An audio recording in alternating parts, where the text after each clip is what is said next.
साथियों नमस्कार। साथियों, हमारे चैनल ज्ञान एंड नॉलेज में आप सबका बहुत बहुत स्वागत है। मैं राम प्रताप सिंह कुशवाहा आप सबका स्वागत करता हूं। आज ये विचार आया कि चलिए, जिस विभाग में एक लंबी सेवा दी और लंबा कार्य किया, तन मन धन सभी अर्पित किया, और आज एक मुख्य समाचार भी पढ़ने को मिला, तो मन में एक व्याग्रता हुई, चिंता भी हुई कि बताइए, एक पुलिस अधिकारी व कर्मचारी रात दिन अपने स्वयं शरीर का ध्यान न रख के अपने परिवार, अपने बालक बालिकाओं, अपने माता पिता का ध्यान न रख के एक योगी की तरह सेवा देता है इस विभाग को, सरकार को, जनता को, समाज को। वो अपना हित नहीं देखता और सदा ही दूसरे की सेवा के लिए तत्पर रहता है। परंतु जब उसके ऊपर कोई व्यक्तिगत समस्या आती है तो न तो समाज पूछता है और न ही सरकारें पूरा ध्यान देती हैं। आज कोरोना कोविड ऐसी महामारी का मुख्य समाचार पत्र में है। मैं समाचार पत्र की पेपर कटिंग भी साथ में इंक्लूड कर रहा हूं, जिससे आप लोग देख लें और जागरूक हों कि करीब 125 पुलिस कर्मचारी परिवारीजनों को अभी तक कोई मुआवजा प्राप्त नहीं हुआ, जबकि भारत सरकार और उत्तर प्रदेश सरकार या हर राज्य की सरकारों ने उस समय, जब कोई सेवा के लिए तैयार नहीं हो रहा था, सिर्फ पुलिस विभाग और स्वास्थ्य विभाग दो ही सेवा दे रहे थे, निर्विघ्न रूप से 24 घंटे समर्पण के साथ। उस आपातकाल में सहर्ष तैयार थे और जनता के साथ कंधे से कंधे मिला के उनके दुख दर्द में सरकार के आदेशों का पूरी तरह से पालन करा रहे थे। वो तो बेचारे दुनिया छोड़ के उसमें कई पुलिस वाले चले गए, लेकिन उनके परिवार के लोग आज दर दर भटक रहे हैं। और सरकार ने जो मतलब उनके एक विशेष सहायता की धनराशि की जो घोषणा की थी कि 50 लाख रुपए दिए जाएंगे, वो आज किसी को प्राप्त ही नहीं हो पा रहे हैं। उनके परिवार वाले दर दर भटक रहे हैं। बुंदेलखंड की एक बहुत प्रसिद्ध कहावत है, जाके फटी न पीर बमाई, वो का जाने पीर पराई।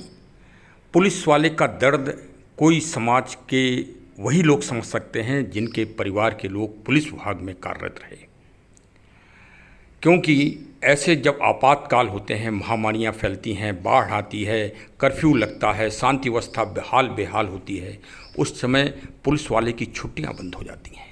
और छुट्टियां बंद हो जाने के बाद उसके माता पिता, भाई बहन, परिवार की पत्नी, बच्चे यदि बीमार होते हैं तो सिर्फ वो फ़ोन से तड़फते हुए हालातों को ही जान सकता है, वहाँ तक जा नहीं सकता, क्योंकि उसको परमिशन नहीं मिलती। और परमिशन न मिलने के कारण वो वहीं तड़फता है और वहीं मानसिक अवसाद में नौकरी करता है। सत्य बात तो ये है। और कुछ अधिकारी अच्छे होते हैं जो छुट्टी दे देते हैं, वरना छुट्टी के लिए कर्मचारी को भटकना पड़ता है और उसे मानसिक तनाव होता है। इस तनाव को वास्तव में कोई नहीं देख रहा है। यदि आप सर्वे करा लें, सरकारें सर्वे करा लें, पुलिस विभाग सर्वे करवा ले, स्वास्थ्य विभाग सर्वे करवा ले कि इन पुलिस वालों के घरों में कितनी मौतें हुई कोरोना से, और मौत का कारण क्या था। मौत का कारण ये था कि पैसे का इंतजाम ना हो पाना, लड़के का नौकरी से ना आ पाना, छुट्टी ना मिल पाना। कोई भी लड़का हो या पिता हो, पुलिस वाला जो भी होगा, उसको छुट्टी ना मिल पाना। अंत में पार्थिव शरीर तक भी नहीं देख पाए पुलिस वाले। तो जब पहुँचे घर में तब तक तो अंत्येष्टि क्रिया सब हो चुकी थी। बताइए, वो समाज का लड़का है, उसका दायित्व बनता है अपने परिवार के लिए खड़ा हो, अपने परिवार वालों के लिए सेवा करे। कोई चैनल वाला इस समस्या को दिखाएगा नहीं। ये चलिए, इस हमारे इन पेपर वालों ने, अमर उजाला साहब ने इस पर समाचार को निकाला, ये बहुत साधुवाद के पात्र हैं कि पुलिस वाले की समस्या को उन्होंने हाईलाइट किया, जन सामान्य को पहुंचाया। नहीं तो सारी समस्याएं हमारे वरिष्ठ अधिकारियों तक, सरकार तक पहुंच ही नहीं पाती है। एक ये भी कारण है कि पुलिस वाले इतने दब्बू हो जाते हैं कि वो आदेश को मानते मानते उनकी आदत पड़ जाती है कि वो अपनी बात कहीं तक पहुंचा ही नहीं पाते हैं। तो तो चलिए हमने एक ये छोटा सा प्रयास किया है।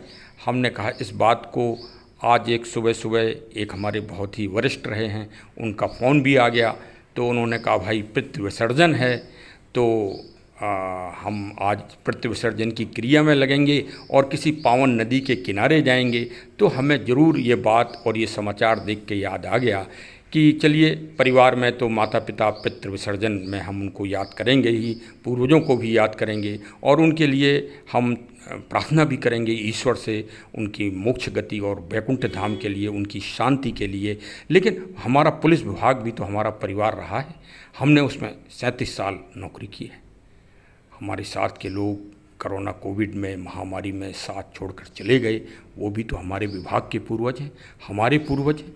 क्योंकि मैं 2021 में रिटायर्ड हुआ हूँ, तो 2021 तक काफ़ी कुछ कोरोना का काल निकल गया है।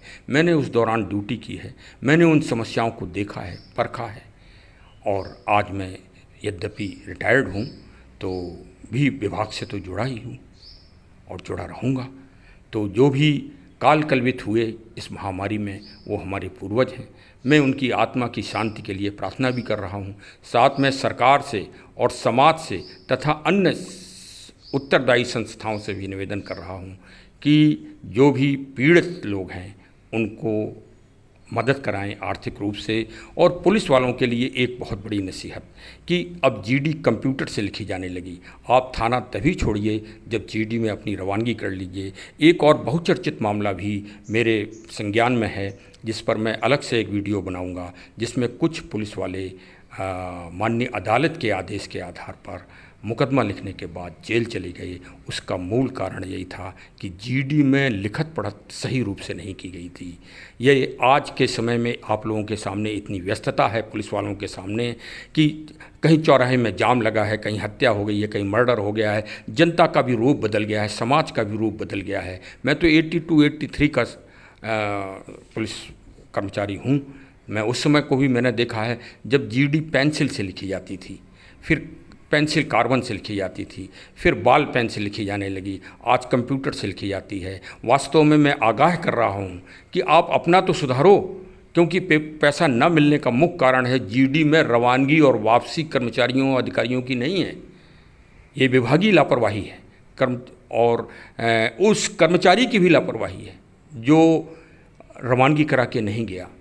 एक और ज्वलंत मामला मैं उस पर अलग से वीडियो बनाऊंगा, जो वास्तव में आप कानून के रखवाले हो लेकिन कानून का आप पालन नहीं कर रहे हो। रेगुलेशन, पुलिस रेगुलेशन का पालन करिए। जब भी कहीं जाइए जीडी में रवानगी करिए, देखिए अपने असलाह को जब जमा करिए तो कारतूस और राइफ़ल सब कायदे से जमा कराइए। ये आप सबके लिए एक समस्याग्रस्त हैं। देखिए आप तो दुनिया छोड़ के चले गए, जो भी हमारे पुलिस कर्मचारी हैं, अब बच्चों के लिए असहाय हो गए। क्या जीडी में वापसी और रवानगी नहीं। ये तत्कालीन जो थाने में कार्यालय में कर्मचारी रहे होंगे जो जीडी लिखने का काम करते हैं, नहीं, अब उन पर उनकी लापरवाही से आपको क्या फ़ायदा मिलेगा।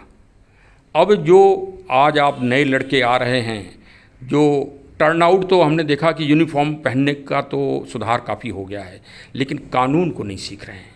और शहरों में तो बहुत बदतर स्थिति है, बहुत ही बदतर स्थिति। 1 मिनट दरोगा तो बैठ ही नहीं पा रहा है। दरोगा अपने आप को पुलिस में शामिल कर रहा है, उसने इन्वेस्टिगेशन के सारे अपने काम बंद ही कर दिए हैं। सही बात तो ये है, मैं देखता हूँ प्रैक्टिकल। अब तो प्राइवेट कपड़ों में जाता हूँ, थाने आने में चुपचाप देखता हूँ कि वास्तव में दरोगा जी क्या सीख रहे हैं।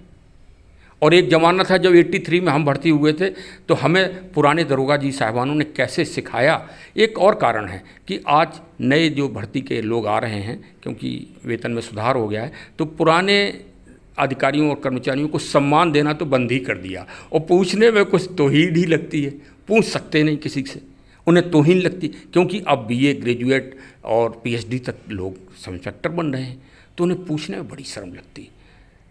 अगर आप अपने बुजुर्गों पूर्वज को सम्मान नहीं दोगे तो इसी तरह आप हर जगह ठोकर खाएंगे। ठोकर न खाएं, इसलिए पुराने लोगों को सम्मान अवश्य दें।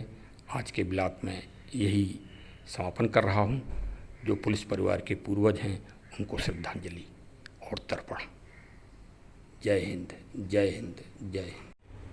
अब ब्लॉग का तो समापन हो गया, लेकिन जो हमारे जिन्होंने वीडियो सिखाया है बनाना, ब्लॉग बनाना। उन्होंने एक और हमको गुरु मंत्र दिया है कि वीडियो के समापन पर सभी को प्रार्थना कर लीजिए, निवेदन कर लीजिए, अपनी अर्ज कर दीजिए, रिक्वेस्ट कर दीजिए कि भाई हमारे चैनल को सब्सक्राइब करें, लोगों को फॉरवर्ड करें और आइकॉन का जो बटन है लाल वाला उसको दबा दें, जिससे नोटिफिकेशन तुरंत आपके पास पहुंच जाएं, क्योंकि हमारा चैनल विशेषकर प्रकृति, पर्यावरण, सामयिक घटनाओं और पुलिस विभाग की उन्नति के लिए समय समय पर कुछ जानकारियां देता है। आप उनका लाभ उठाएं और हमसे जुड़ें और समय समय पर हमको कमेंट के द्वारा अपना सुझाव भी दें। बहुत बहुत धन्यवाद। Thank you.